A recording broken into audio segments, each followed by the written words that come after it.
Hello everyone, स्वागत करती हूँ आप सभी का आपके अपने यूट्यूब चैनल पर। देखिए, आप जैसा कि जानते ही हैं, हम वाक्य विचार पढ़ रहे थे। जो हमारी पुरानी कक्षा हुई थी उसमें हमने वाक्य विचार शुरुआत कर ली थी। चूँकि ये बड़ा टॉपिक है तो आज इसका सेकंड पार्ट आएगा।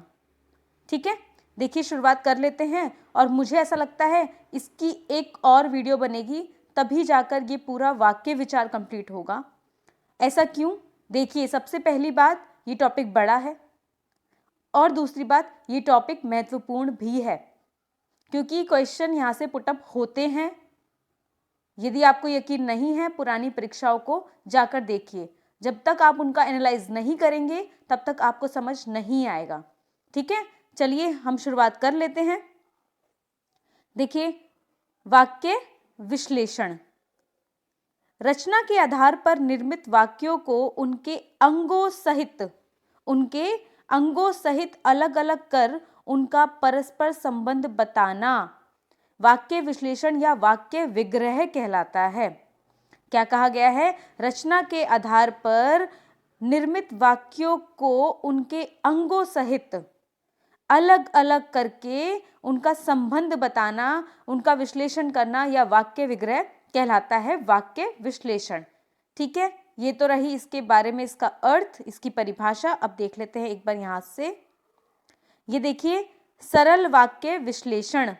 सरल वाक्य के वाक्य विश्लेषण में सर्वप्रथम वाक्य के दो अंग कौन कौन से, ये बात हमने पुरानी कक्षा में भी कर ली थी, बहुत बेहतरीन तरीके से करी थी। यहां पर देख लेते हैं कौन कौन से हैं वाक्य के दो अंग। तो वो हैं उद्देश्य और विधेय। उद्देश्य और विधेय। ठीक है, उसके बाद उद्देश्य के अंग कर्ता व कर्ता का विस्तार। कर्ता व कर्ता का विस्तार, ये आपको याद रखना पड़ेगा। ठीक है, तथा विधेय के अंतर्गत कर्म या कर्म का विस्तारक, पूरक या पूरक का विस्तारक जो भी हो, उनका उल्लेख करना होता है। अभी तक तो हमने पुरानी कक्षा में ये बात की थी कि उद्देश्य क्या है और ये बात की थी कि विधेय क्या है। ठीक है, लेकिन अब हम जो बात करेंगे विश्लेषण के बारे में बात करेंगे। समझ आ रहा है किसके बारे में बात करेंगे? विश्लेषण। कि यहाँ पर ठीक है, उद्देश्य तो ये दिख रहा है हमें, लेकिन उद्देश्य का विस्तारक रूप कौन सा है? ठीक है, विधेय तो हमें ये नजर आ रहा है, कर्म को विधेय बोला गया है, तो विधेय का विस्तारक रूप कौन सा है, कर्म का विस्तारक रूप कौन सा है, ये हमें देखना होगा। ठीक है, बहुत अच्छी क्लास होने वाली है और इस बुक में जितना दिया गया है ना, सही बता रही हूँ, कहीं और उतना शायद ही दिया गया होगा। ठीक है, बहुत बेहतरीन बुक है, तभी मैंने इसका चुनाव किया था। चलिए बात कर लेते हैं। जैसे सभी मित्र दिल्ली का लाल किला देखने चले गए। सभी मित्र दिल्ली का लाल किला देखने चले गए। आप सभी को बहुत अच्छे से इस बात को पता होगा कि लाल किला है कहाँ? दिल्ली में है। ठीक है, रेड फोर्ट। तो कहाँ? सभी मित्र दिल्ली का लाल किला देखने चले गए। अच्छा, देखो दूसरा, मेरी बहन श्रेया कहानियों की पुस्तकें बहुत पढ़ती है। मेरी बहन श्रेया कहानियों की पुस्तकें बहुत पढ़ती है। ठीक है, यहाँ देखिए उद्देश्य और यहाँ देखना विधेय। बहुत ध्यान से समझना है इस चीजों को। ऐसे कर लेते हैं ऊपर की तरफ। ये देखिए, उद्देश्य और विधेय। अच्छा, पहला क्या था? पहला था सभी मित्र दिल्ली का लाल किला देखने गए। पहला ये था, पहले हम इसको देखेंगे, फिर बाद में हम ख को देखेंगे। उद्देश्य देख लो इसका। देखिए, कर्ता का विस्तारक, कर्म कर्म का विस्तारक, पूरक पूरक का विस्तारक, क्रिया क्रिया का विस्तारक। ये तो चलो ये बात हुई। अब देखिए, मित्र, मित्र क्या है? कर्ता है ना, और सभी क्या है इसमें? कर्ता का विस्तारक है। कर्ता का विस्तारक है। लाल किला कर्म बन जाएगा और दिल्ली का, ये कर्म का विस्तारक हो जाएगा। इसमें पूरक हमें देखने को नहीं मिल रहा है और क्रिया हो जाएगी देखने चले गए। देखने चले गए, और यहाँ पर क्रिया का विस्तारक भी हमें नहीं मिला है। तो यहाँ पर हमें क्या क्या चीज मिली है? कर्ता, कर्ता का विस्तारक, कर्म, कर्म का विस्तारक, पूरक का विस्तारक नहीं मिला, ना पूरक मिला है, तो क्या मिला है? क्रिया। ठीक है, इतनी बात समझ में आ गई है? नीचे देखिए, ख, श्रेया मेरी बहन पुस्तकें कहानियां पढ़ती है। देखिए कर्ता क्या है, श्रेय है। क्या है कर्ता, श्रेया है, ठीक है। और मेरी बहन क्या है, इसमें है कर्ता का विस्तारक रूप है। देखिए भाई जो श्रेया है ना वो तो हुई कर्ता, वो तो हुई यहाँ सब्जेक्ट, और ये मेरी बहन है ये हुआ इसका विस्तारक रूप, कर्ता का ही विस्तारक रूप हुआ, ठीक है। और यहाँ पर जो कर्म है वो है पुस्तकें, क्या पढ़ रही है, पुस्तकें। कर्म कौन सा है, पुस्तकें पढ़ना, ठीक है। और कौन सी पुस्तकें हैं, कहानियां हैं, तो कर्म का विस्तारक रूप होगा कहानियां। पूरक इधर है नहीं, और क्रिया क्या होगा, पढ़ती है, पढ़ना क्या होगा, क्रिया। अच्छा बहुत क्या हो जाएगा इसमें, क्रिया का विस्तारक रूप, क्रिया का विस्तारक रूप हो जाएगा। जैसे कि सब्जेक्ट है, सब्जेक्ट को कौन विस्तार कर रहा है, सब्जेक्ट का विस्तार ये सब कर रहे हैं, क्रिया का कौन विस्तार कर रहा है, कर्म का कौन विस्तार कर रहा है, ये होगा प्रैक्टिस से, ठीक है। बार बार जब हम इन चीज़ों को देखेंगे, बार बार हम चीज़ों को समझेंगे, उस तरह से होगा ये। इतनी बात क्लियर है, आगे देख लेते हैं। ग देख लो इसका, जयपुर का सिटी पैलेस दर्शनीय स्थल है। देखिए उद्देश्य, देखिए यहाँ विधेय, देखिए उद्देश्य का अर्थ है कि कर्ता, है ना, या हम कह सकते हैं कर्ता का विस्तारक रूप, इतना मान के चलिए आप।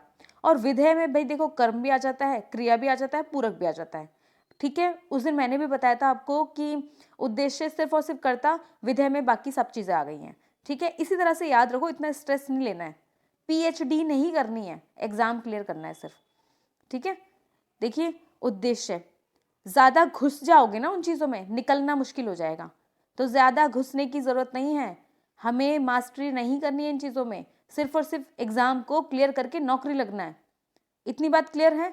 चलिए, जयपुर का सिटी पैलेस दर्शनीय स्थल है। अब इसमें कर्ता क्या हो गया, कर्ता हो गया है सिटी पैलेस। किसकी बात की गई है, जिसकी बात की जाएगी वो तो कर्ता है, तो सिटी पैलेस, ठीक है।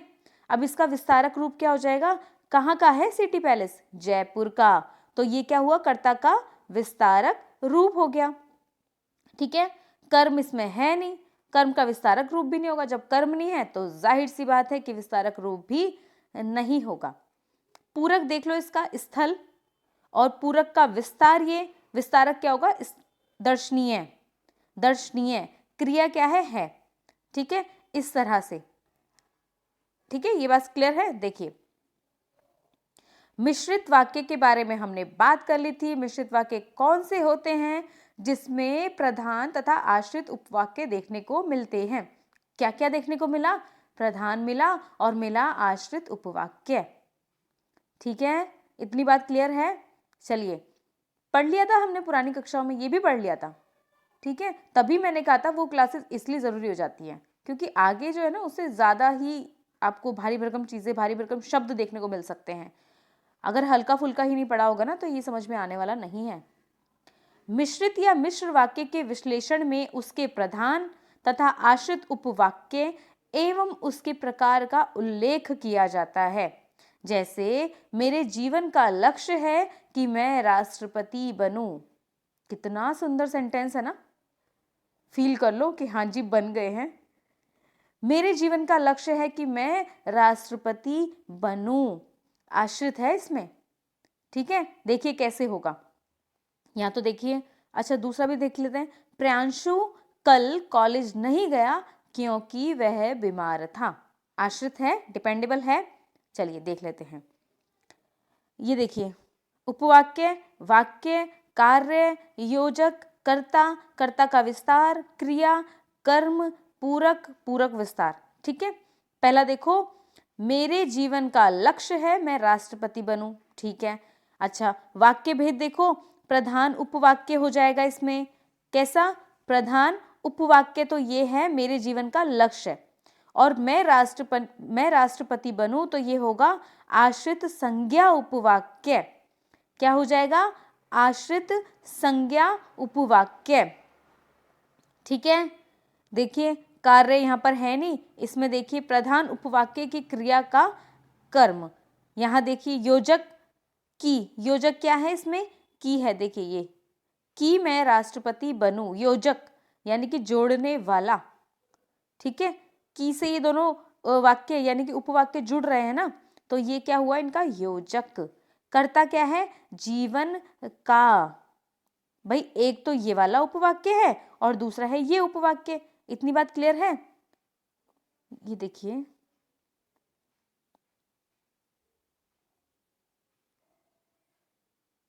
यहां देखिए, देखिए एक तो ये उपवाक्य है, ठीक है, और एक उपवाक्य है ये तो जोड़ रहा है, तो ये तो हुआ योजक। ये क्या हुआ, योजक। अच्छा, ये तो है प्रधान उपवाक्य, ठीक है, और ये है इस पे आश्रित उपवाक्य। इतनी बात क्लियर है ना। आगे चल देते हैं। अब देखिए ये क जो है इसमें कर्ता क्या है, जीवन का, और इसमें कर्ता क्या है, मैं। ठीक है, अब इसका विस्तारक देख लेते हैं। इसमें कोई विस्तारक नहीं है कर्ता का, और इसमें विस्तारक है बनूं। इसके अंदर क्रिया है, इसके अंदर क्रिया क्या है, और यहां पर तो कोई क्रिया ही नहीं है इस सेंटेंस में। तो सेकंड उपवाक्य में तो कोई क्रिया नहीं है। अच्छा, कर्म देखो, कर्म है इसमें लक्ष्य। पहले वाले में क्या है, उपवाक्य में लक्ष्य, और दूसरे वाले में है राष्ट्रपति। क्या है, राष्ट्रपति। पूरक इन दोनों में ही नहीं है। जब पूरक नहीं है तो पूरक का विस्तार भी नहीं है। ठीक है, पहले वो चीज निकालो जो जो इसमें दी गई है। ज्यादा कुछ सोचने की जरूरत नहीं है। अब यहां देख लो, प्रियांशु कल कॉलेज नहीं गया, एक उपवाक्य। क्योंकि हो गया योजक, वह बीमार था, दूसरा उपवाक्य। इसको भी पढ़ लें विस्तार से। ये देखिए, हाँ जी, देखिए प्रियांशु कल कॉलेज नहीं गया, वह बीमार था, एक तो ये हो गया और दूसरा हो गया ये। देखिए साहब, ये तो है प्रधान और ये है आश्रित। ये बात क्लियर है ना, क्लियर है ना, ये हम पढ़ चुके हैं। ठीक है, ये देखिए, कॉलेज नहीं गया क्योंकि वह बीमार है। इतनी बात क्लियर है। अब देखिए, हाँ जी, इसमें देखिए ये तो वाक्य हो गए, प्रधान हो गया, आश्रित हो गया। इसमें इन दोनों के कार्य है ही नहीं। योजक क्या है, क्योंकि। योजक क्या है, क्योंकि, बता चुकी हूं। और कर्ता क्या है, इसमें तो है प्रांशु, बिल्कुल है प्रांशु। और इसमें क्या है, वह। ठीक है, इसमें हो गया वह। अच्छा, अब कर्ता का विस्तारक है क्या, नहीं है। क्रिया है, देखिए क्रिया है इसमें, नहीं गया या कहेंगे था।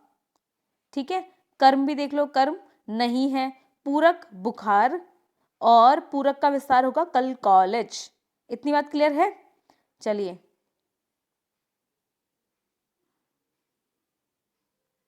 संयुक्त वाक्य का विश्लेषण। संयुक्त वाक्य का विश्लेषण।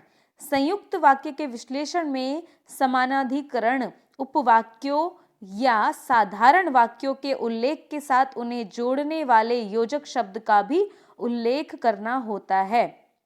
जैसे अनुष्क ने पुस्तक पढ़ी और सो गया। अनुष्क ने पुस्तक पढ़ी और सो गया। देखिए, संयुक्त वाक्य का विश्लेषण बात की गई है। संयुक्त वाक्य विश्लेषण में एक तो समान अधिकरण होगा और उपवाक्यों या साधारण वाक्यों का उल्लेख भी साथ में होगा। इन्हें जोड़ने वाले योजक शब्द का उल्लेख भी इसमें किया जाएगा। अनुष्क ने पुस्तक पढ़ी और सो गया। ठीक है, और सो गया, तो और तो आपको नजर आ ही रहा है ना, योजक है ये तो। इतनी बात तो क्लियर हो ही रही है। देखिए, ये भी एक उपवाक्य हो गया है और दूसरा उपवाक्य हो गया ये। इतनी बात क्लियर है। दो उपवाक्य दिख रहे हैं ना। ठीक है, वेरी इजी। अच्छा, यहां देखिए, योजक क्या है इसमें, इसमें तो योजक कुछ है नहीं, और इसमें है योजक और कर्ता क्या है इसमें, अनुष्क है। सब्जेक्ट क्या है, अनुष्क है। तो इसमें क्या है, वह है जो कि हमें दिखाई नहीं दे रहा है, जो कि लुप्त है, परंतु इसमें वह जुड़ा हुआ है। कर्ता का विस्तारक कोई भी नहीं कर रहा है। क्रिया क्या है, अनुष्क ने पुस्तक पढ़ी, पढ़ना क्या है, क्रिया। सो गया, सोना क्या है, क्रिया। क्रिया का विस्तारक नहीं है। कर्म क्या है, क्या कर रहा है वो, पुस्तक पढ़ रहा है ना, तो कर्म तो पुस्तक हुआ। यहां पर वो कोई भी कर्म नहीं कर रहा है, वो तो सो गया है ना, क्रिया हो गया, वो तो सो गया, कोई कर्म ही नहीं है। कर्म का विस्तारक रूप नहीं, ना की है विधेय। ये बात क्लियर है ना, इतनी बात क्लियर है ना। चलिए आगे चलते हैं। सबने, अच्छा ये एक बार ये भी देख लेते हैं। सबने आपकी बहुत प्रतीक्षा की पर आप नहीं आए। तो इसमें क्या होगा ना, की जो है ना वो योजक हो जाएगा, की क्या हो जाएगा, योजक हो जाएगा। ठीक है, यहाँ पर भी ये होगा, एक उपवाक्य ये और एक उपवाक्य ये, प्रधान और ये। ठीक है, ये देखिए, हाँ जी, सबने आपकी बहुत प्रशंसा, बहुत प्रतीक्षा की, पर आप नहीं आए। माफ कीजिएगा, की तो एक सेंटेंस हो गया है और आप नहीं आए, ये भी एक सेंटेंस हो गया, ये सेकंड और ये हो गया फर्स्ट। सबने आपकी बहुत प्रतीक्षा की, ये तो हो गया पहला उपवाक्य। दूसरा हो गया आप नहीं आए, तो ये हो गया हमारे पास योजक चिन्ह। ये क्या हो गया हमारे पास में, योजक। पर क्या हो गया, योजक। ठीक है, देखिए यहाँ देख लेते हैं सेकंड ईयर। अच्छा, ये बात हो गई है, योजक की बात हो गई है। देखिए कर्ता क्या है इसमें, सबने, ये तो कर्ता हो गया, लेकिन पर आप नहीं आए, यहाँ पर कुछ नहीं होगा, विस्तार नहीं हो रहा है। क्रिया क्या है, प्रतीक्षा करना, और यहाँ पे क्या है, आए, और क्रिया का विस्तारक क्या होगा, यहाँ तो कुछ भी नहीं होगा और यहाँ होगा नहीं। फिर देखिए यहाँ पे कर्म क्या है, आपकी, और नीचे वाले सेंटेंस में क्या है, आप नहीं आए में आप होगा। ठीक है, कर्म का विस्तारक नहीं है इसमें, और विधेय है बहुत। विधेय क्या है, बहुत। ठीक है, अब देखिए हमने बात कर ली वाक्य विश्लेषण की, यानी कि उसके विस्तार की। अब हम बात करेंगे संश्लेषण की। किसकी बात करेंगे, संश्लेषण की।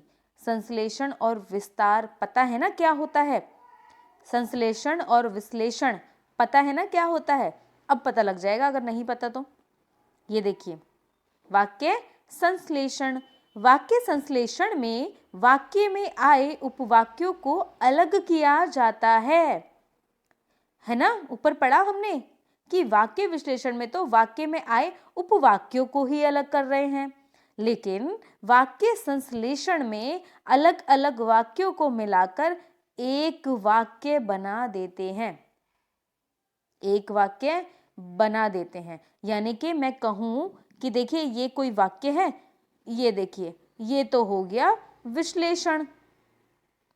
ठीक है, ये तो हो गया विश्लेषण, ये एक वाक्य है, यहां जोड़ रहे हैं, सॉरी, मानो कि ये एक शब्द है, यहां जोड़ रहे हैं और एक वाक्य बना रहे हैं, तो ये तो हुआ, क्या हुआ, संश्लेषण। भाई विश्लेषण में तो बाहर निकल रहे हैं और विस्तार हो रहा है, संश्लेषण में संकुचन हो रहा है, संश्लेषण में क्या हो रहा है, संकुचन हो रहा है ना, एक बन रहा है। इतनी बात क्लियर है। ये तो शब्द का अर्थ बता रही हूं मैं आपको एग्जाम्पल देके। ठीक है, संश्लेषण और विश्लेषण के बारे में देखिए। अच्छा, यहां तक हो गया है। कालांश लगा, गुरुजी आए, कक्षा में पढ़ाया, दूसरी कक्षा में चले गए। ठीक है, वाक्य संश्लेषण में इन चार वाक्यों से एक बनाया जाता है। वाक्य संश्लेषण में क्या करेंगे कि इनमें चार को एक साथ बनाया जाएगा, एक साथ जोड़कर पूरा एक वाक्य कंप्लीट हो जाएगा हमारे पास में। वो तो हुआ वाक्य संश्लेषण। देखिए अब आप खुद ही बताइए, ये एक वाक्य है, ये एक वाक्य है, ये एक वाक्य, ये एक वाक्य है। ठीक है, अब इनको अगर मैं ऐसे छोड़ देती हूँ तो कोई रेलेवेंसी नहीं है ना, और यदि मैं इनको एक रूप दे देती हूँ, एक क्रम दे देती हूँ, तो ये रेलेवेंट हो जाएगा, ये वाक्य अपने आप में पूरा हो जाएगा। देखिए उदाहरण, कालांश लगते ही गुरुजी एक कक्षा में पढ़ाकर दूसरी कक्षा में चले गए। कालांश लगते ही गुरुजी एक कक्षा में पढ़ाकर दूसरी कक्षा में चले गए, बिल्कुल सरल वाक्य है पूरा। ठीक है, अब यहां देखिए, कालांश लगते ही गुरुजी कक्षा में आए और पढ़ाकर दूसरी कक्षा में चले गए। यह है संयुक्त वाक्य, संयुक्त वाक्य। ठीक है, कालांश लगा ही था कि गुरुजी कक्षा में पढ़ाने आए फिर दूसरी कक्षा में चले गए। मिश्रित वाक्य, आश्रित है। ठीक है, सेंटेंस पढ़कर ही आंसर करना। ठीक है, अपने आप जब पढ़ोगे अपने आप आंसर मिल जाएगा। ठीक है, इतनी बात क्लियर है। यहां तो क्या हुआ, संयुक्त, और यहां क्या हुआ, मिश्रित। उदाहरण दूसरा देख लो, हमारे घर के बाहर निकलते ही आसमान में बादल छाने लगे। बिल्कुल सरल है, हम घर से बाहर निकले और आसमान में बादल छाने लगे, संयुक्त है। जैसे ही हम घर से बाहर निकले आसमान में बादल छाने लगे। मिश्रित है। अब आप विभेद कर पा रहे हैं ना कि सरल कौन सा है, संयुक्त कौन सा है और मिश्रित कौन सा है। देखिए मैं आपको बार बार कह रही हूं, यहां से प्रश्न बनते हैं, पूछा जाता है सरल कौन सा है, संयुक्त कौन सा है, मिश्रित कौन सा है, पूछा जाता है। ठीक है, आपको ये अच्छे से ध्यान में होना चाहिए। उदाहरण तीसरा देखिए, मैं कह रही हूं ना ये बुक बहुत बेहतरीन है। आप अगर इसे इग्नोर करते हैं या आपकी बेवकूफ़ी है, ठीक है, क्योंकि लौटा हुआ समय वापस नहीं आता है। ये आपका, अगर आप नज़रअंदाज कर रहे हैं ये सोच के कि ये तो कक्षाओं में बुक पढ़ाई जाती है, ये तो विद्यालयों में पढ़ाई जाती है, हमें क्यों पढ़ाई जा रही है, बेवकूफ़ी है ये सब चीज़ें। ठीक है, बच्चे खेलने के लिए मैदान में गए थे, बिल्कुल सरल है। बच्चों को खेलना था अतः मैदान में गए थे, संयुक्त है।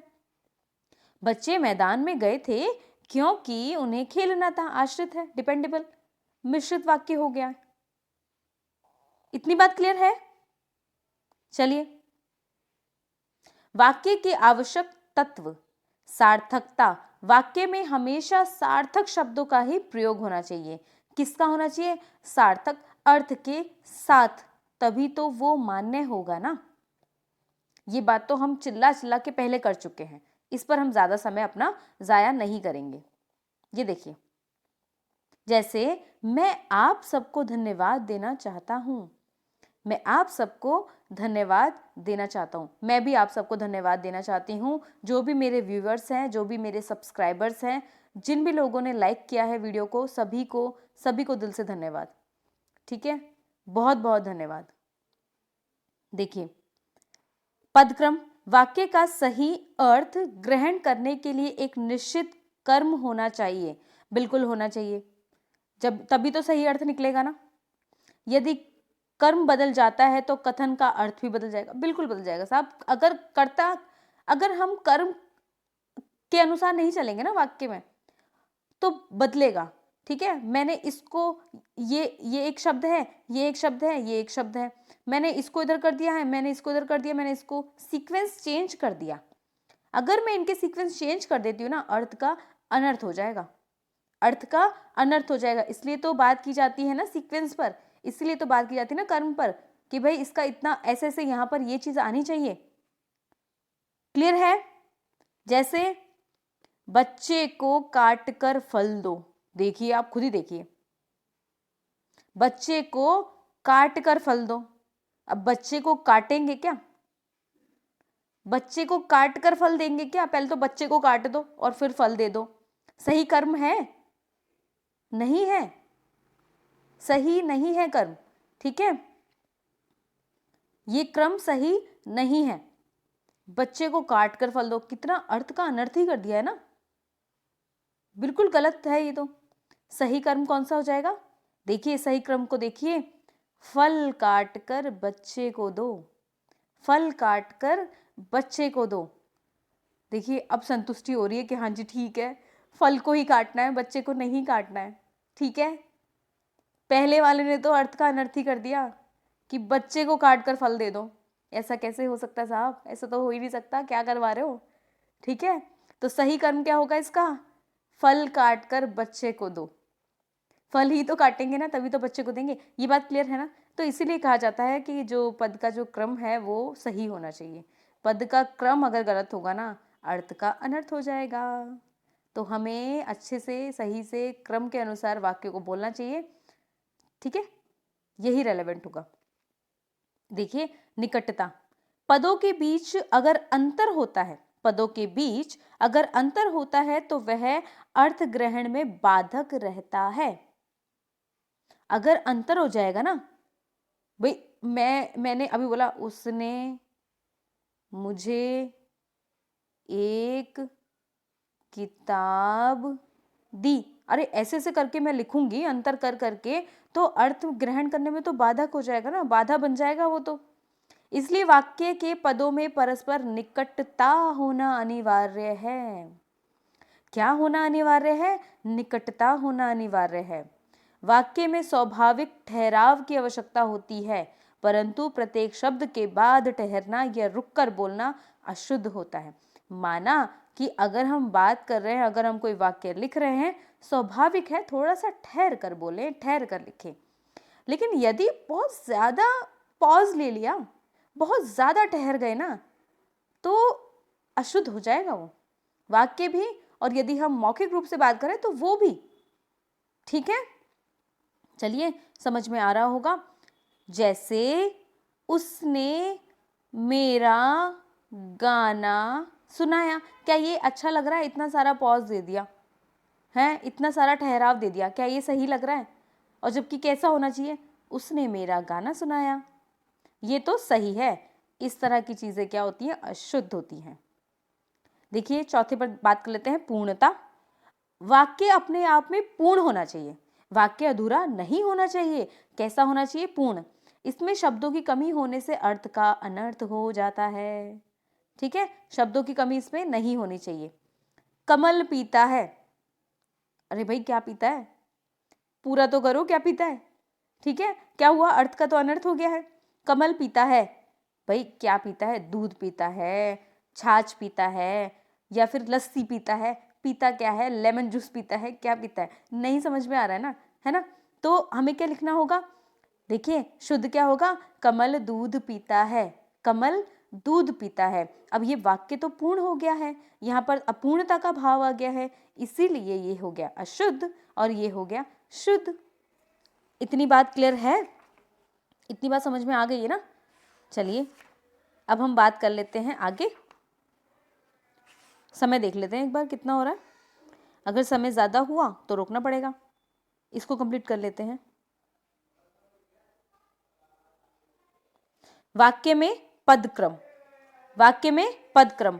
वाक्य रचना में पदक्रम का विशेष महत्व होता है। वाक्य रचना में पदक्रम का विशेष महत्व होता है, अतः वाक्य रचना करते समय कर्ता, कर्म, क्रिया का क्रम ध्यान रखना होता है।